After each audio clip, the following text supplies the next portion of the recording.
কাব্য যায় এনিমির দিকে, এনিমি এখানে বসে রিভাইভ করতেছে। ভাই আস্তে রিভাইভ করবে, আই হাই আই হাই আই হাই ভাই, এরা টিম আপ করতেছিল রিভাইভ দেওয়ার সময়। মামা না না না না না না না না না, তুমি কিন্তু ভাই এরা রিভাইভ করে বলাইছে, শীত লাগতেছে, আচ্ছা লাগছে, বাট টিমমেট করে মাত্র রিভাইভ করছে। আগে দেখি ভাই কি রে, হোয়াট দ্য ফ্রিক ভাই, এ ভাই রোকেবে বয়ে যাবো, এ ভাই রোকেবে বয়ে যাবো ভাই, লাগতেছে না কেমনে করে বাংলা।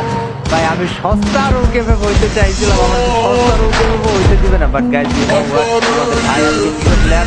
একটা শট লাগাইতে পারছি, ইয়েস আরেকটা শট লাগাই দিতে পারে, আরেকটা ভাই ভাই ভাই ভাই ভাই এখানে আরেকটা আই লাগে নাই। দাও মামা এখানে টেনশন নিও না, I am coming at your way, সস্তা রোক এ মজা জায়গা ভাই। ভাই এখানে দুইটা প্লেয়ার নামছে না, দুইটা কিল মিস তো করাই যাবে না, 71 এমজে মারছি। আই আই ভাই নিজের ভাই আবে ভাই এরকম মিস করলে আমি কেমনে কি হইব ভাই, রোকে সস্তা কেন, রোকে তো কুকিনি পারতো এটা, আর আমি যদি শর্ট মিস করি। আচ্ছা টিমমেটটা কই গেল, মামা কই তুমি, আরে গেল কোন দিকে ভাই, ওয়ার আর ইউ গাইস, যাও এটা খুঁজে ফেলি। ও বাদ হয়ে গেছে, এখনো ভিডিওতে লাইক করেছো তো, ভিডিওতে লাইক না করে থাকলে এখন লাইক বাটনে প্রেস করে লাইক করে দাও, কারণ তোমরা ভিডিওতে লাইক করবা গেম প্লে